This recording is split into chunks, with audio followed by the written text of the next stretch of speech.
In 1724, a book landed on shelves across London that would rewrite everything the Western world thought it knew about pirates. It was called A General History of the Pirates, and buried deep in its second volume was a story so radical, so politically dangerous, that scholars have been fighting about it for 300 years.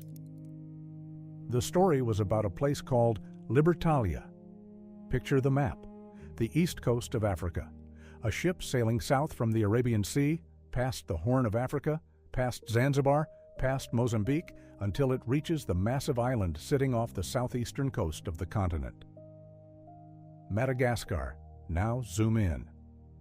The northern tip of that island, where dense jungle meets warm turquoise water, where rivers wind through valleys thick with tropical vegetation.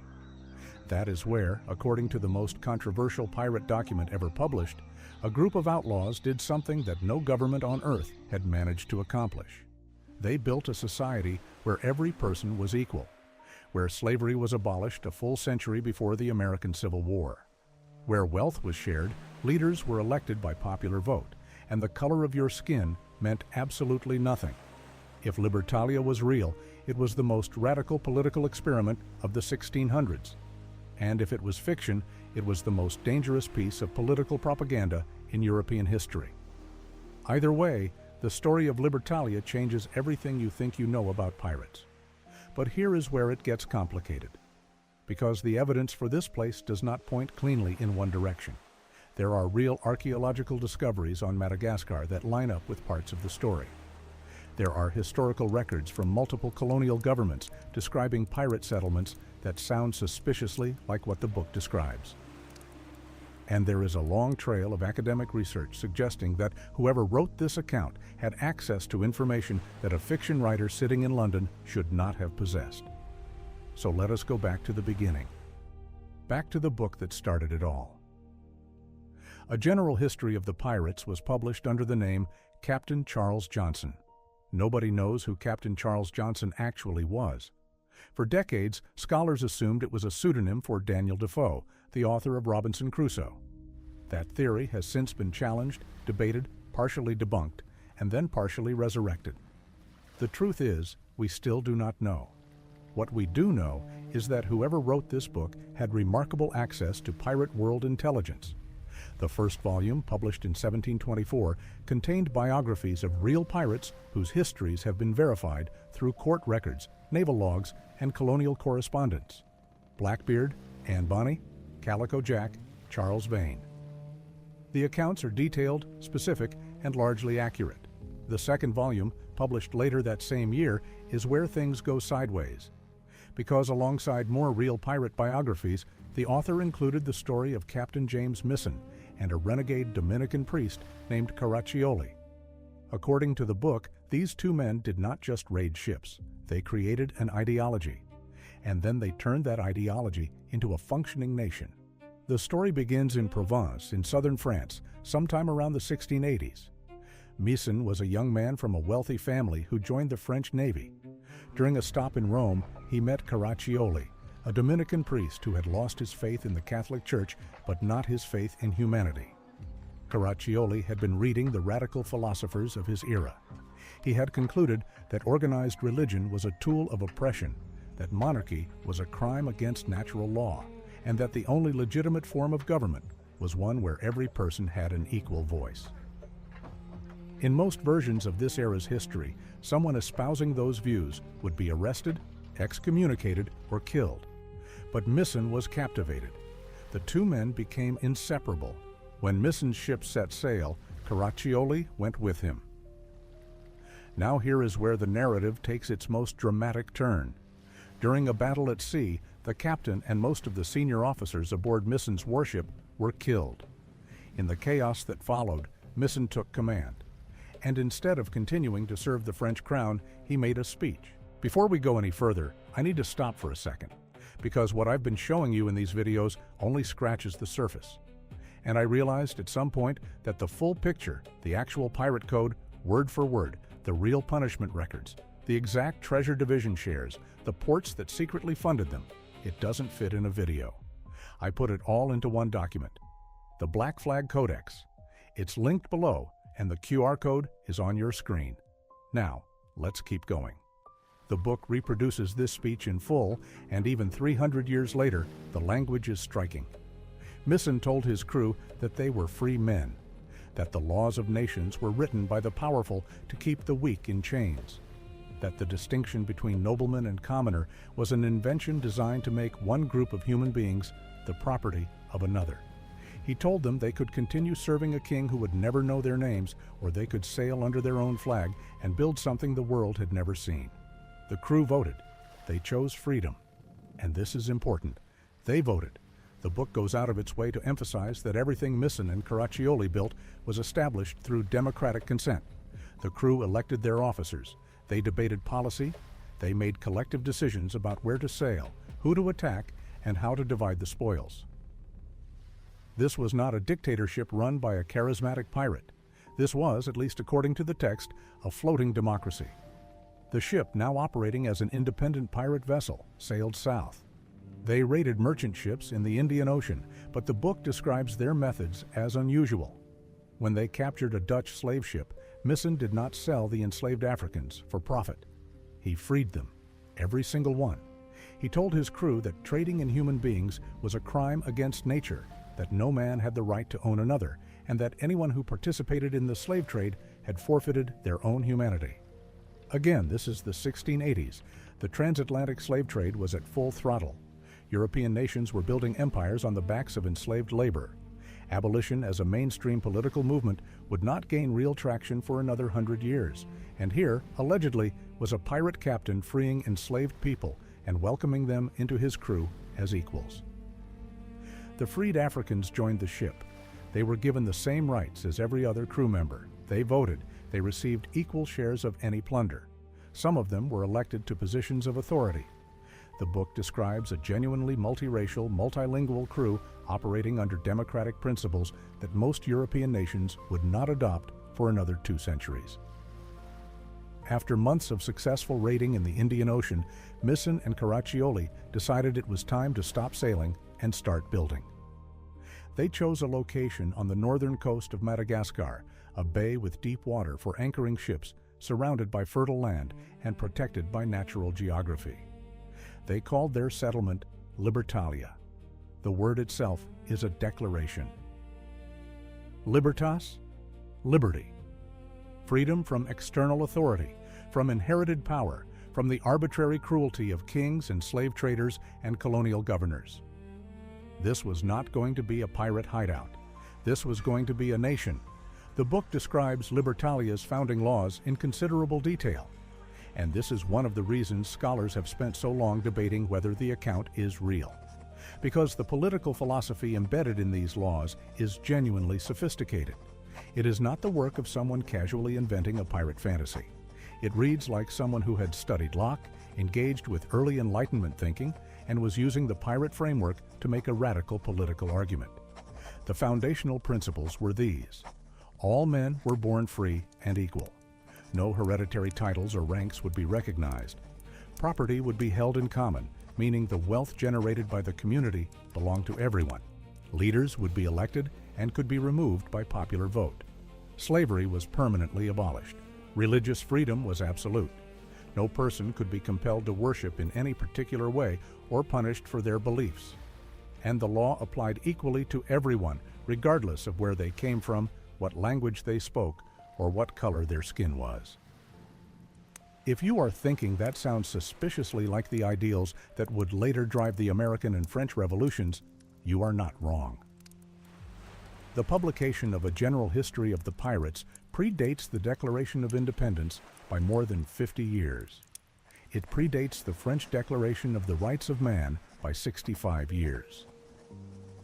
The political ideas attributed to Libertalia were not just progressive for the 1680s. They were progressive for the 1770s. They were progressive for the 1790s. In some respects, they remain aspirational today.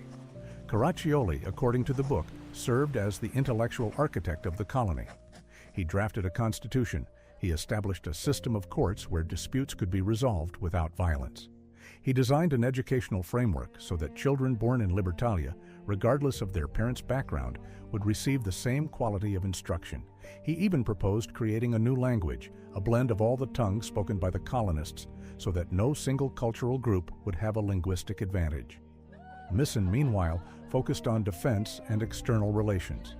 He continued to command ships, raiding vessels that carried enslaved people and freeing their cargo.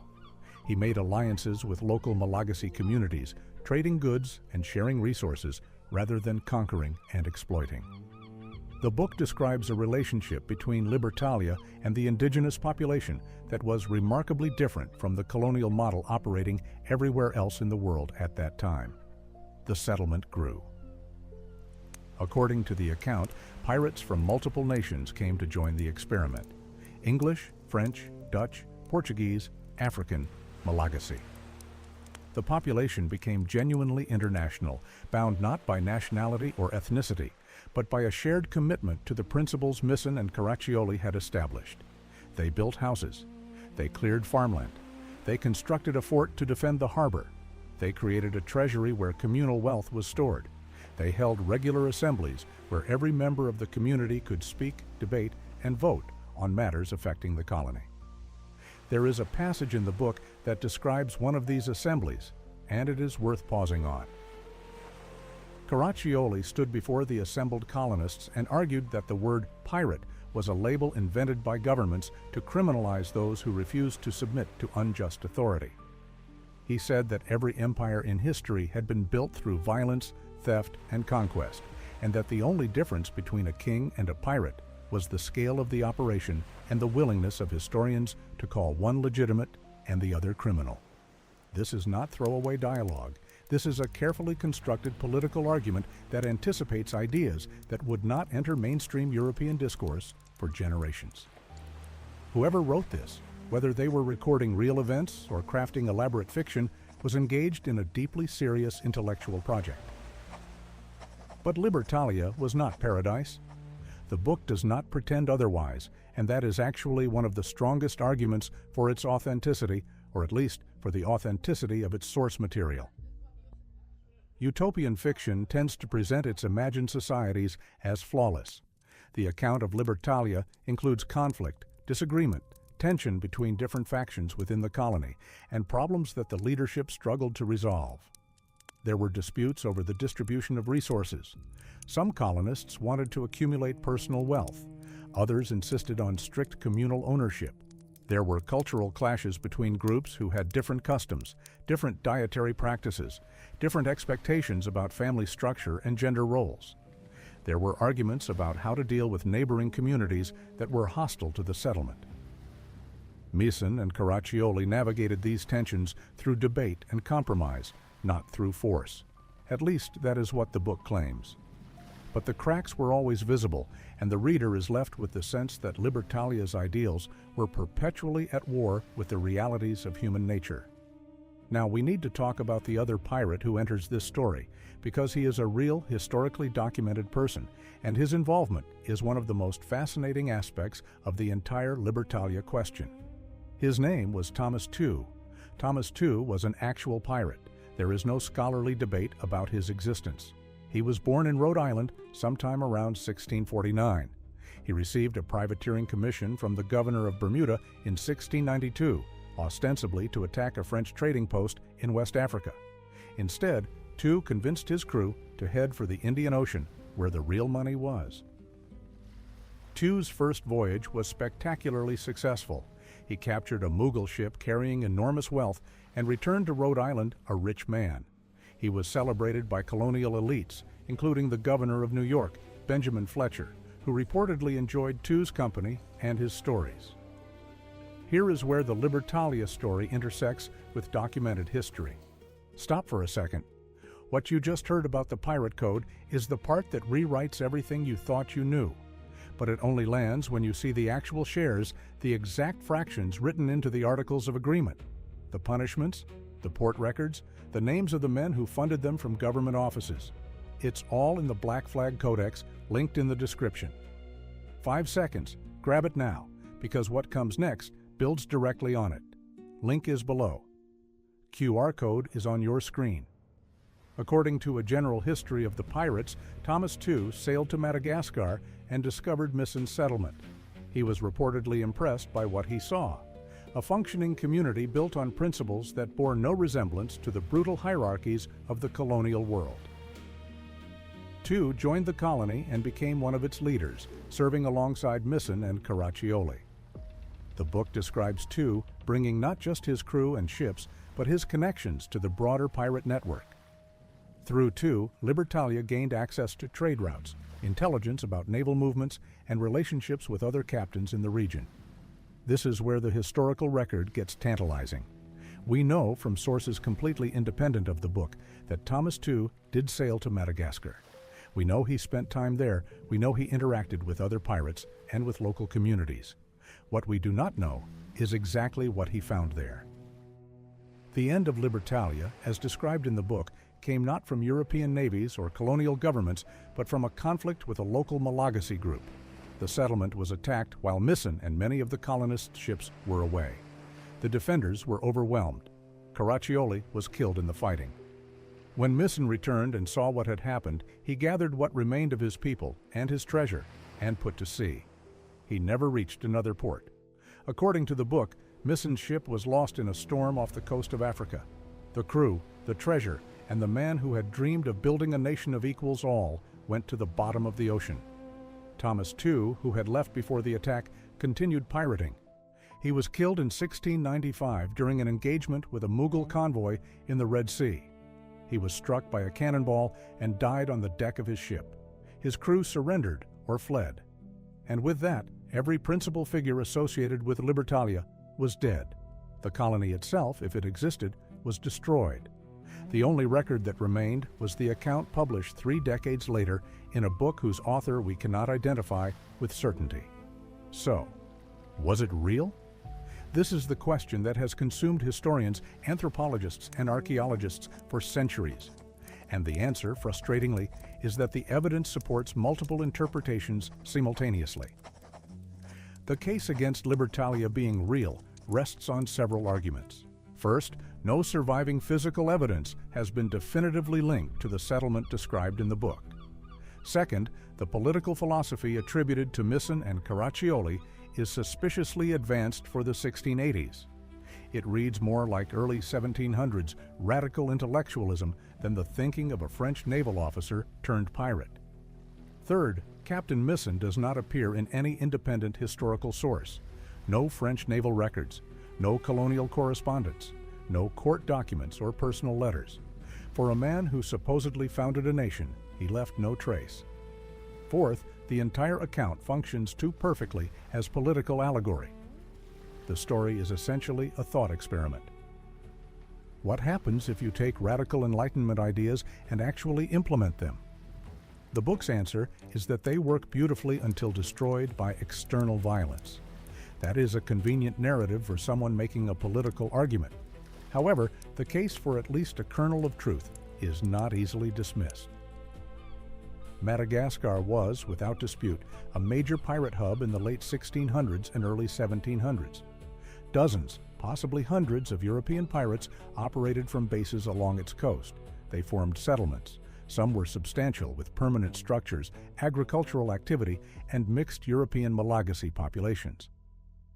The most well-documented was on the island of Sainte Marie, off Madagascar's northeast coast. Archaeological work there has uncovered European artifacts, pirate grave sites, and evidence of a community more permanent than a temporary camp. Colonial records from multiple governments reference what they called the Pirate Republic on Madagascar. A 1699 English East India Company report describes a settlement on the northern coast where pirates had given themselves laws and lived with elected leaders. The report does not use the word Libertalia, but the description matches. French colonial records from the same period reference Misson in connection with pirate activity in the Indian Ocean, though the references are vague. Some scholars say this proves Misson was real. Others argue the name could have been borrowed by whoever wrote the book. Then there is the archaeological evidence. In 2000, an American archaeologist named John DeBry announced he had discovered the wreck of a pirate ship off Sainte Marie Island, identifying it as the Adventure Galley, the ship captained by the infamous William Kidd. The discovery generated enormous media attention, but other researchers quickly challenged the identification. Artifacts initially described as pirate silver turned out to be lead ballast weights. The dramatic find devolved into academic controversy, and this pattern, bold claim followed by skeptical revision, has characterized much of the archaeological work on Madagascar's pirate history. More recent work has been more careful and more revealing. A project led by researchers from the University of Illinois examined evidence of cultural exchange between European pirates and Malagasy communities. What they found was striking. Hybrid material culture everywhere. European goods modified for local practices. Malagasy artifacts incorporating European materials. Evidence of communities where European and African populations lived together, intermarried, and created new cultural forms that belong to neither tradition alone. This does not prove Libertalia existed, but it proves the kind of cross-cultural, multi-ethnic community described in the account was not impossible. It was happening at multiple locations around the island. There is another angle to this story that most documentaries overlook, and it is perhaps the most revealing of all. Whether or not Libertalia existed as a physical place, the idea of Libertalia was real, and it had consequences. A General History of the Pirates was a bestseller, translated into multiple languages. It shaped the public understanding of piracy for generations. And buried within it was this radical story about a colony built on equality, democracy, and racial justice. The book landed during the Enlightenment, when thinkers like Locke, Rousseau, and Voltaire were challenging the divine right of kings and the moral foundations of colonialism. The Libertalia story fed directly into these conversations. Some historians have argued the account was deliberately crafted as revolutionary propaganda. It presented a concrete example of what a society based on Enlightenment principles might look like. And it attributed this achievement not to educated philosophers, but to pirates, to criminals, to the lowest rung of the social ladder. That was the most subversive part. The argument was not just that equality and democracy were good ideas. The argument was that ordinary people the establishment had written off as savages, were capable of building a better society than the kings and aristocrats who claimed to rule by divine right. The idea that pirates operated democratic systems was not limited to this account. Across the Golden Age of Piracy, pirate ships functioned under articles of agreement that were more democratic than most European governments. Captains were elected and could be deposed by vote. Plunder was distributed by formula. Crew members participated in decisions about the ship's course and targets. The Articles of Bartholomew Roberts, the most successful pirate of the era, have survived. They include provisions for injury compensation, a primitive form of workers' insurance unavailable to sailors in legitimate navies. These were not lawless savages. They were people who had created functional governance systems under extraordinary conditions. Libertalia, if it existed, was the logical extension of these shipboard democracies. Taking the principles that worked at sea and scaling them up to a settlement on land. The scholarly debate continues, and it has shifted significantly in recent decades. Earlier historians dismissed the account entirely, filing it alongside Thomas More's Utopia as a literary exercise. But the current generation is less certain. Historian Marcus Rediker has argued that while the account may be embellished, it reflects genuine patterns of pirate governance in the Indian Ocean. He does not claim Libertalia existed exactly as described. He argues the account condenses real practices from multiple pirate communities into a single idealized narrative. Anthropologist David Graeber pointed to Malagasy political traditions as a possible source for some of the democratic practices attributed to Libertalia. Madagascar's indigenous systems included collective decision-making that would have been familiar to any pirate who spent time there. The possibility that European pirates adopted Malagasy democratic practices is not just plausible. Given what we know about cultural exchange on the island, it is likely. The most honest assessment is probably this: there were multiple pirate settlements on Madagascar. Some were more organized and politically radical than others. The Libertalia account may describe a real settlement, or it may be a composite drawn from several communities. The political philosophy may have been genuinely articulated by pirate leaders, or it may have been imposed by an author with an agenda. What seems increasingly unlikely is that the entire account was pure invention. Too many details line up with independent sources. Too many aspects match archaeological evidence.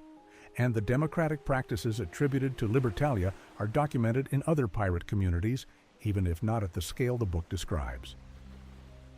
There is one more piece of this puzzle. It has to do with who the pirates of Madagascar actually were. The popular image of a pirate is a white European man, probably English, probably violent and drunk. The reality was far more diverse. Pirate crews in the Indian Ocean included people from every continent, escaped slaves from the Americas, sailors from West Africa, maritime workers from India and Southeast Asia, former soldiers, merchants, and fishermen. People chewed up by the colonial economic machine who decided they would rather risk death as outlaws than continue serving a system designed to exploit them. When these people reached Madagascar, they did not arrive as conquerors. They arrived as refugees.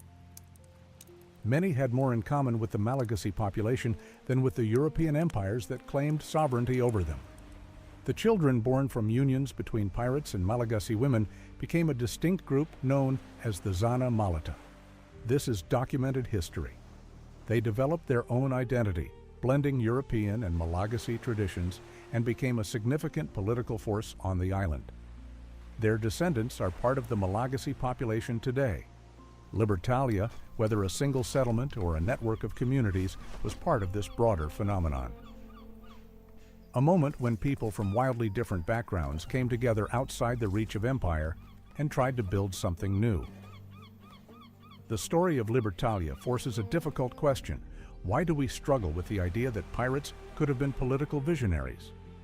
Part of the answer is that history is written by the winners. The pirate communities of the Indian Ocean were destroyed. The empires that crushed them shaped the narrative for 3 centuries. In that narrative, pirates were criminals, savages, enemies of civilization, not founders of democratic societies, not abolitionists. But the evidence tells a different story.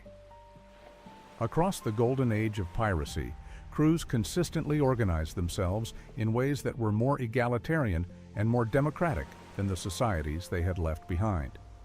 They elected leaders. They voted on collective decisions. They shared wealth. They provided for the injured. They accepted members regardless of race or nationality. These were not perfect communities. They were often violent. They were engaged in theft. But they were not the mindless brutes that colonial propaganda made them out to be. Libertalia, real or imagined, is the most vivid expression of what these communities aspired to be. A place where the radical idea that all people are created equal was not a philosophical abstraction, but a lived reality. 300 years later, we are still arguing about whether it actually happened. And maybe that is the point. Maybe the lasting significance of Libertalia is not whether it was real, but what it represents. The possibility that the most despised, most marginalized, most criminalized people on Earth looked at the world they had been given and said, "We can do better than this." And then, for a moment, maybe they did. Libertalia, if it ever stood at all, left nothing behind but a story in a book whose author remains unknown. The ruins of pirate settlements on Madagascar crumble under tropical rain. The Zana Malata descendants carry fragments of a history that the rest of the world forgot. But stories are stubborn things. They survive when empires do not. And the story of Libertalia, whether it describes a place that really existed or a dream that never quite materialized, has outlasted every navy, every trading company, and every colonial government that tried to stamp out the idea it represents. A world where freedom is not a privilege granted by the powerful, it is a right that belongs to everyone. That was the pirate utopia. And 300 years later, we are still sailing toward it.